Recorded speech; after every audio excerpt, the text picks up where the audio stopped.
Bonjour Joël Lissiardi. Bonjour France Live. Alors vous allez bientôt vous envoler pour la Chine à Chengdu, à 8373 km de Marseille pour un championnat du monde de mémoire. C'est important de le préciser, vous êtes le seul représentant français pour ces championnats. Alors comment est-ce que vous abordez cette compétition? Dans quel état d'esprit êtes-vous? Je suis très content, très satisfait de participer à ces championnats du monde, les premiers pour moi. C'est sûr que j'aurais aimé avoir encore plus de temps pour m'entraîner parce que les champions en titre passent 3 à 4 heures d'heures par jour pour s'entraîner. Alors on rappelle que vous allez partir d'ici une semaine, hein. La compétition a lieu le 16 décembre exactement. C'est quoi la préparation justement avant un championnat de mémoire? Ça consiste à passer en revue toutes les épreuves, il y en a 10, et s'entraîner pour faire le meilleur temps et aller le plus vite possible. Et qu'est-ce que vous retenez le mieux? C'est quoi votre spécialité? Ce sont les chiffres, les cartes, c'est quoi? Pour moi, ce sont les mots aléatoires. Il y a une liste de 200 mots qui sont à retenir en 5 minutes et c'est vrai que c'est ce que je préfère. Alors, on va parler des épreuves. Vous allez faire combien d'épreuves? Il y en a 10. 10 épreuves qui consistent Oui. en quoi? Il y a une épreuve qui s'appelle les visages et les noms. Il y a des visages avec des noms associés, et puis il faut les retenir. Des nombres binaires à retenir, des nombres écrits, des nombres qui sont épelés, des images abstraites, des dates avec des événements et des cartes à jouer. Il y a plusieurs épreuves avec des cartes à jouer. D'accord. Et vous êtes noté, c'est dans un laps de temps? C'est ça.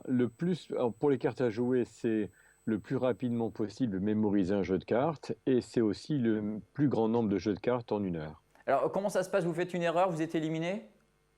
C'est ça. Si on fait une erreur, par exemple, au jeu de cartes, on a la moitié des points et si on fait 2 erreurs, c'est zéro. C'est comme ça d'ailleurs pour toutes les épreuves. Ce qui veut dire qu'il vaut mieux à la limite moins en faire, mais être sûr du résultat parce que c'est dommage de perdre des points bêtement.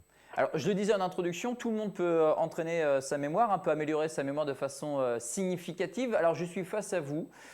Quelle première technique vous pourriez m'apprendre, par exemple, lorsque je viens vous voir pour booster ma mémoire? Bien, je vous dirais, tenez, on va essayer d'apprendre ensemble les présidents de la République française et j'utiliserai avec vous la technique des lieux, qui est la technique la plus ancienne, qui consiste à repérer dans une ville ou dans un appartement, à repérer des points fixes qui sont considérés comme des lieux. Et à chaque point fixe, on va associer une image qui correspond à ce qu'on veut retenir. D'accord, il faudrait que j'essaye quand même, hein. Je vais aller voir ça sur Internet.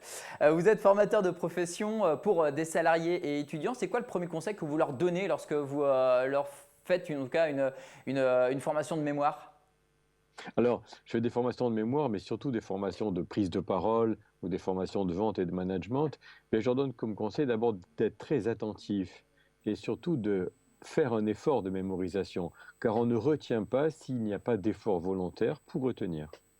Alors, est-ce qu'il faut aussi prendre le temps de se déconnecter d'Internet, de nos tablettes, etc.? Le danger de ces produits électroniques, c'est de ne pas faire travailler assez notre cerveau. Et c'est un danger majeur, car plus on crée des connexions avec notre cerveau, plus on entretient et plus on développe nos capacités de mémoire.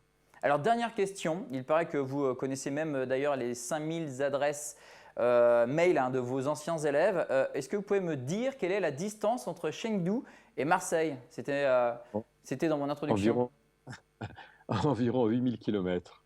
8373 km, vous n'êtes pas tombé dans le piège. Félicitations Joël. On vous souhaite bonne chance en tout cas, hein, pour ce championnat du monde, hein, de la mémoire qui se déroulera donc la semaine prochaine, vous l'avez compris, en Chine, à Chengdu. Merci Joël. Merci beaucoup. Merci beaucoup.